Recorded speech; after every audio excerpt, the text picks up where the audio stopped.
Hi friends, welcome back to Mazhathulli creations. ഈ channel നിങ്ങൾ ആദ്യമായിട്ടാണ് കാണുന്നതെങ്കിൽ സബ്സ്ക്രൈബ് ചെയ്യാൻ മറക്കല്ലേ. ടെറസിൻ്റെ മുകളിൽ നിന്നും താഴെ വീണ ആ ഡ്രസ്സ് എടുക്കാനായി സുജാതയായിരുന്നു പോയത്.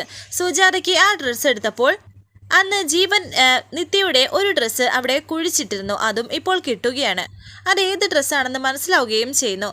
അന്ന് ജോഗിങ്ങിൻ്റെ ഡ്രസ്സ് നിത്യ ഇടാൻ തുടങ്ങിയപ്പോഴായിരുന്നു പെട്ടെന്ന് തന്നെ നിത്യയും ജീവനും അകത്തേക്ക് പോയതും പിന്നെ ആ ഡ്രസ്സ് തുലഞ്ഞു പോയി എന്ന് പറഞ്ഞ് രണ്ടുപേരും തിരികെ വന്നതും. ഇപ്പോൾ ആ ഡ്രസ്സാണ് ഇവിടെ കാണുന്നത്.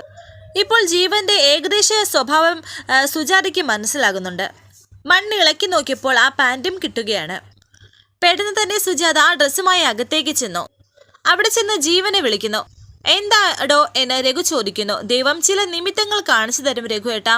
അതാണ് നിത്യമോളുടെ കയ്യിൽ നിന്ന് തുണി താഴെ പോയത്.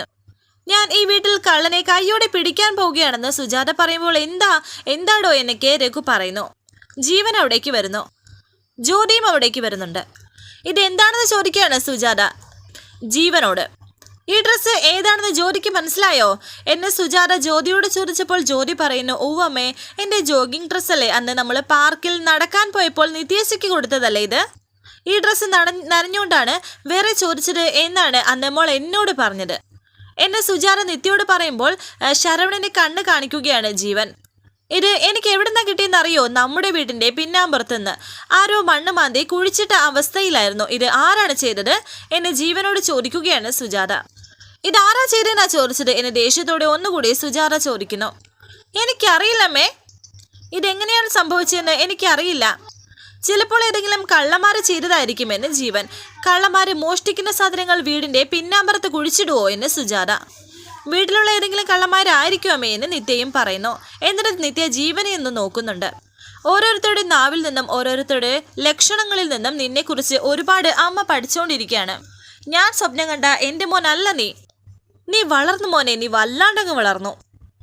വളർച്ച കൂടിയാലും ശരിയാവില്ല, അത് മറക്കണ്ട എൻ്റെ മോനെന്ന് പറഞ്ഞ് ആ തുണി അവിടെ ഇട്ടിട്ട് സുജാത അകത്തേക്ക് പോയ സമയത്തിന് അച്ഛനോട് പറയുകയാണ് ജീവൻ, അച്ഛാ സത്യമായിട്ടും എനിക്കറിയില്ല എന്ന്.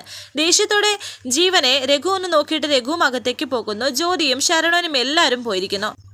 അമ്മയ്ക്ക് പോലും മനസ്സിലാകാത്ത മകൻ എന്ന് പറയുന്നത് വലിയ പട്ടമാണ്. അഭിമാനിക്കാം എന്നൊക്കെ പറഞ്ഞ് നിത്യയും അകത്തേക്ക് പോയി. ശേഷം കാണിക്കുന്നത് ശ്രീരാമ ക്ഷേത്രത്തിൽ എത്തിയിരിക്കുകയാണ് സംയുക്ത ഇപ്പോൾ ഒരു ചുരിദാറൊക്കെ ധരിച്ചുകൊണ്ടാണ് വന്നിരിക്കുന്നത്. അവിടെ വന്ന് ഹരിയും സംയുക്തയും വന്ന് സംസാരിച്ച കാര്യങ്ങൾ ഓർക്കുന്നു. ഭഗവാനെ തൊഴുതു നിൽക്കുകയും ചെയ്യുന്നു. ഒരു തനി നാടൻ പെൺകുട്ടിയെ പോലെ അണിഞ്ഞൊരുങ്ങി വന്നിരിക്കുകയാണ്. ഒരു അഹങ്കാരവുമില്ലാത്ത ഒരു ലുക്ക്. അവിടെ ഒരു സ്വാമി ഇരിപ്പുണ്ടായിരുന്നു. ആ സ്വാമി സംയുക്ത അങ്ങോട്ടേക്ക് പോയ സമയം പറയുന്നുണ്ട്, പ്രാർത്ഥനയുടെ ശക്തി പോരല്ലോ എന്ന്. ഇത് സംയുക്ത ശ്രദ്ധിക്കുന്നു. സംയുക്ത ആ സ്വാമിയുടെ അരികിലേക്ക് വന്നു. മനസ്സിൽ ആഗ്രഹിച്ച ആളെ കിട്ടണമെങ്കിൽ പ്രാർത്ഥനയുടെ ശക്തി കൂട്ടിയേ പറ്റൂ എന്ന് സ്വാമി പറയുമ്പോൾ സംയുക്ത സ്വാമിയോട് പറയുന്നുണ്ട്, സ്വാമി എന്നോടാണോ പറഞ്ഞത്? അതെ, ആഗ്രഹങ്ങൾ നിങ്ങളുടെ മനസ്സിലാണല്ലോ എന്ന് സ്വാമി പറയുമ്പോൾ സംയുക്ത പറയുന്നുണ്ട്, അങ്ങക്ക് അതെങ്ങനെ മനസ്സിലായെന്ന്? നമുക്ക് എല്ലാം അറിയാം. നടപ്പത്തിൻ്റെ താളത്തിൽ നിന്നും മനസ്സ് വായിക്കാനുള്ള ഗ്രാഹി നമുക്കുണ്ട് എന്ന് അദ്ദേഹം പറയുമ്പോൾ സംയുക്ത പറയുന്നു, എൻ്റെ മനസ്സിലൊരു ആഗ്രഹമുണ്ട്, അത് എനിക്ക് സാധിച്ചെടുത്തേ പറ്റൂ. അത് അങ്ങ് പറയൂ, അതിന് ഞാൻ എന്താണ് ചെയ്യേണ്ടത്? നടക്കേണ്ടത് ഇളക്കേണ്ടത് അതിശക്തമായ ഒരു മനസ്സാണ്, സത്യമല്ല എന്ന് ചോദിക്കുന്നു.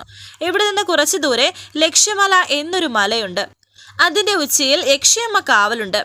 സാധാരണ ഈ നാട്ടുകാർ അങ്ങോട്ട് പോകാറില്ല. മലയ്ക്ക് മുകളിൽ കൊടും കാടാണ്, വന്യമൃഗങ്ങൾ സഞ്ചരിക്കുന്ന സ്ഥലം. ആ മല കയറാൻ കഴിഞ്ഞാൽ ആ യക്ഷിയമ്മയുടെ മുന്നിലെത്താൻ സാധിച്ചാൽ യക്ഷിയമ്മയുടെ വിഗ്രഹത്തിന് മുന്നിൽ ആദിവാസികളുടെ പൂജ കഴിച്ച് വെച്ചിരിക്കുന്ന മഞ്ഞളും ഉപ്പും അത് ഇഷ്ടപ്പെടുന്ന പുരുഷന്റെ നെറ്റിയിൽ ഇട്ടാൽ അയാൾ ആ നിമിഷം മുതൽ നിന്നെ പ്രണയിച്ചു തുടങ്ങും. യക്ഷിയമ്മ മനസ്സ് നിറഞ്ഞ് അനുഗ്രഹിച്ചാൽ പിന്നെ ഒരു ശക്തിക്കും തടഞ്ഞു നിർത്താൻ സാധിക്കില്ല എന്ന് സ്വാമി പറയുമ്പോൾ ഇതെല്ലാം കേട്ടുനിന്ന് സംയുക്ത പറയുന്നുണ്ട്, ഞാൻ പോകാമെന്ന്. വീണ്ടും സ്വാമി പറയുന്നു, പൂജ അത്ര എളുപ്പമല്ല, തടസ്സങ്ങൾ ഒരുപാട് കാണും, എല്ലാം ഞാൻ മറികടക്കും. എൻ്റെ ആഗ്രഹം അത്രയ്ക്ക് തീവ്രമാണെന്ന് സംയുക്ത. എങ്കിൽ ശരി, യക്ഷിയമ്മ അനുഗ്രഹിക്കട്ടെ എന്ന് വീണ്ടും സ്വാമി പറയുമ്പോൾ ദക്ഷിണ കൊടുക്കാൻ തുടങ്ങുകയായിരുന്നു സംയുക്ത. വേണ്ട എന്ന് സ്വാമി പറഞ്ഞു. അതൊന്നും നമ്മുടെ ആഗ്രഹത്തിലില്ല, നടന്നോളൂ എന്ന് സ്വാമി ഒരു പുഞ്ചിരിയോടെ ഉറച്ച മനസ്സോടെ അവിടെ നിന്ന് പോവുകയാണ് സംയുക്ത. പിന്നീട് കാണിക്കുന്നത് രഘു ഡ്രസ്സൊക്കെ പാക്ക് ചെയ്യുകയായിരുന്നു. സുജാത അവിടേക്ക് വന്നിട്ട് ചോദിക്കുന്നു, ഇത് എന്താ രഘുവേട്ട എന്ന്. ഇതെല്ലാം ഞാൻ എടുത്തു വെക്കുകയാണ്, എനിക്ക് പോകണമെന്ന് രഘു. ലീവ് ഇനിയുണ്ടല്ലോ, അതോ പെട്ടെന്ന് ചെല്ലാൻ മെസ്സേജ് വല്ലതും വന്നോ എന്ന് സുജാത. മെസ്സേജ് വന്നില്ല, പക്ഷേ എനിക്ക് പോകണമെന്ന് രഘു. അല്ല, എന്താ കാര്യമെന്ന് സുജാത. പറഞ്ഞാൽ താൻ ചോദിക്കും ഒളിച്ചോട്ടമാണോ എന്ന് രഘു പറയുന്നുണ്ട്. പക്ഷേ ഒളിച്ചോട്ടം തന്നെയാണ്. ഒരുമാതിരി അറിയാത്ത വഴിയിലൂടെ നടന്ന് ഈ മേലും കീഴും നടക്കുന്ന ഒരു അവസ്ഥയിൽ ചെന്നെത്തില്ലേ, അതാണ് എൻ്റെ മാനസികാവസ്ഥ ഇപ്പോൾ. അതാണ്, അതെ, കുടുംബകാര്യങ്ങളെക്കുറിച്ച് കൃത്യമായി അറിയില്ല. പെട്ടെന്ന് കിട്ടുന്ന കുറച്ച് ദിവസം രാവും പകലും കുടുംബത്തിനോടൊപ്പം കളിച്ച് തിരിച്ച് നടക്കണം, അതിനുവേണ്ടിയാണ് ഞാൻ വന്നത്. പക്ഷേ അതിനുവേണ്ടി ഒരു മാർഗമില്ലെങ്കിൽ പിന്നെ ഞാൻ എന്താ ചെയ്യേണ്ടത് എന്നൊക്കെ രഘു. ഇവിടേക്ക് നിത്യ വരുന്നുണ്ട്. കുറച്ച് മുന്നേ എല്ലാം ശരിയാക്കാമെന്ന് എന്നോട് പറഞ്ഞിട്ട് എന്നെ സങ്കടത്തോടെ സുജാത പറയുമ്പോൾ രഘു പറയുന്നുണ്ട്, പറഞ്ഞതൊക്കെ ശരിയാണ്, പക്ഷെ അത് പ്രാക്ടിക്കലാക്കാനുള്ള മാർഗം എനിക്കറിയില്ല.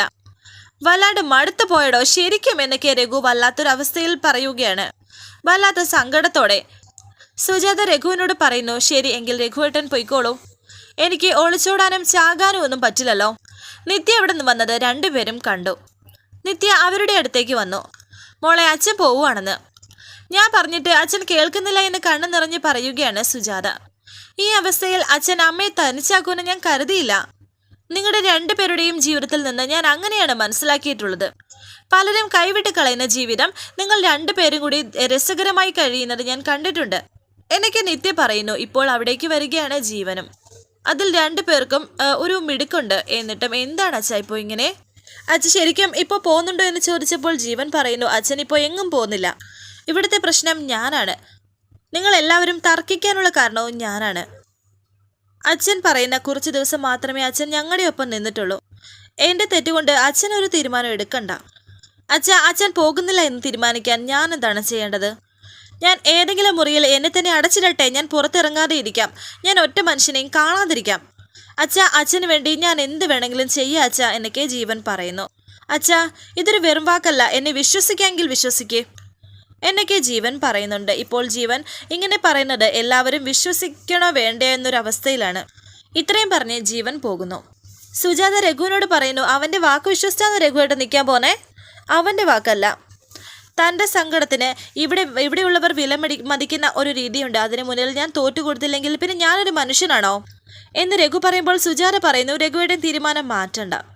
നാളത്തെ ദിവസം ഓർമ്മയുണ്ടോ? നമ്മുടെ വിവാഹ വാർഷികമാണ്. ടെൻഷനോടെ ഇവിടുന്ന് പോകാൻ ശ്രമിച്ചപ്പോൾ അതുകൂടി മറന്നുപോയി അല്ലേ? എടോ സോറിടോ, എൻ്റെ ഒരു കുഴപ്പമുണ്ട്. ഒരു കാര്യം തുടരെ ആലോചിച്ചുകൊണ്ടിരുന്നാൽ പിന്നെ പതുക്കെ എന്നെ അത് വല്ലാണ്ട് ദ്രോഹിക്കും. മോളെ, അച്ഛൻ്റെയും അമ്മയുടെയും വിവാഹ വാർഷികം നമുക്ക് ആഘോഷിക്കേണ്ടേ എന്ന് രഘു. തീർച്ചയായും വേണമെന്ന് നിത്യയും. എനിക്കൊന്നും വേണ്ട എന്ന് സുജാത പറഞ്ഞിട്ട് സങ്കടത്തോടെ അവിടെ ഇരിക്കുന്നുണ്ട്. തൊട്ടരികിൽ രഘുവും. സുജാതയെ, ഈ വിഷമമുള്ള ദിവസം വരുമ്പോൾ ആളുകൾ ഒന്ന് സന്തോഷം കണ്ടെത്തും. എത്രയോ വീടുകളിൽ ഓണവും വിഷുവും ഒക്കെ വരുമ്പോഴേ അതുവരെ മിണ്ടാതിരുന്ന ആളുകൾ ഒരിലയിൽ ഇരുന്ന് ഉണ്ടും. ഇത്തവണ നമ്മുടെ വിവാഹ വാർഷികം എല്ലാവർക്കും വേണ്ടി നമുക്ക് ആഘോഷിക്കണ്ടേ? ചിലപ്പോൾ അങ്ങനെ ഒരു ചടങ്ങോട് കൂടിയെല്ലാം നേരെയായി വന്നെങ്കിലോ എന്നൊക്കെ പറയുമ്പോൾ നിത്യ പറയുന്നു, അമ്മ ഇനി എതിരൊന്നും പറയണ്ട, നമ്മൾ ഇത് വളരെ ഭംഗിയായിട്ട് ആഘോഷിക്കും. അഡ്വാൻസ് ഹാപ്പി ആനിവേഴ്സറി എന്ന് പറഞ്ഞ് രണ്ടുപേരെയും വിഷ് ചെയ്യുകയാണ് നിത്യ. അത് കേട്ടപ്പോൾ രണ്ടുപേരും ഒരു സമാധാനത്തോടെയുള്ള ഒരു ചെറു പുഞ്ചിരി അങ്ങനെ ഇരിക്കുന്നുണ്ട്. പിന്നീട് കാണിക്കുന്നത് നിത്യയുടെ ഫോണിലേക്ക് ചെറിയച്ഛൻ വിളിച്ചു. മോളെ, ഞാൻ അച്ഛൻ്റെ അടുത്തുനിന്നാണ് വിളിക്കുന്നത് എന്നൊക്കെ ചെറിയച്ഛൻ ശിവാനന്ദൻ പറയുമ്പോൾ നിത്യ ടെൻഷനോടെ പറയുന്നു, അച്ഛൻ എന്തെങ്കിലും കുഴപ്പമുണ്ടോ? ചെറിയച്ഛൻ്റെ സ്വരം എന്താ വല്ലാണ്ടിരിക്കുന്നത്? അച്ഛനെ ഒന്ന് വയ്യാണ്ടായി. അല്ല മോള് പേടിക്കൊന്നും വേണ്ട, അച്ഛനെ ഡോക്ടറെ അടുത്ത് കൊണ്ടുപോയി, കുഴപ്പമില്ലെന്നാ ഡോക്ടർ പറഞ്ഞത് എന്നൊക്കെ ശിവാനന്ദൻ. ഇവിടെ തിരിച്ചെത്തിയപ്പോൾ മോളെ ഒന്ന് കാണണോ എന്ന് പറഞ്ഞു എന്ന് ശിവൻ. സത്യം പറ ചെറിയച്ഛ, അച്ഛന് കുഴപ്പമൊന്നുമില്ലല്ലോ എന്ന് വീണ്ടും ടെൻഷനോട് ചോദിക്കുകയാണ് സംയുക്ത. ഇല്ല മോളെ, എന്നോട് പറഞ്ഞത് സമയം പോലെ നിന്നെ ഒന്ന് വിളിക്കണമെന്നാ എന്ന് പറയുമ്പോൾ ടെൻഷനോടെ പറയുകയാണ് നിത്യ. അച്ഛാ, ഞാൻ ഇപ്പോൾ തന്നെ ചെറിയച്ഛ, ഞാൻ അങ്ങോട്ട് വരാം എന്നൊക്കെ. മോള് ധൃതിപ്പെട്ട് വരണ്ട, അവിടുത്തെ സൗകര്യം നോക്കി വന്നാൽ മതിയെന്ന് ശിവാനന്ദൻ. എന്നാലും ഇത് കേട്ട് വല്ലാത്തൊരു ടെൻഷനിൽ തന്നെയാണ് നിത്യ. ഫോൺ വെച്ചതിന് ശേഷം സുജാത അവിടേക്ക് വന്നപ്പോൾ സുജാതയോട് കാര്യങ്ങൾ പറയുകയാണ് നിത്യ. ഉടൻ തന്നെ നമുക്ക് അങ്ങോട്ടേക്ക് പോകാമെന്ന് പറയുന്നുണ്ട് സുജാത. ജീവനെ വിളിക്കാമെന്നും പറയുന്നു. എന്നാൽ ജീവൻ കൂടെ വരുന്നതിൽ നിത്യയ്ക്ക് വലിയ താല്പര്യമൊന്നുമില്ലായിരുന്നു. സുജാത അങ്ങോട്ടേക്ക് പോയ സമയം ജീവൻ അവിടേക്ക് വരികയും ചെയ്യുന്നുണ്ട്. വരാനിരിക്കുന്ന പുതുപുത്തൻ എപ്പിസോഡുമായി വീണ്ടും കാണാം. Thank you for watching. Please subscribe, like, share my channel.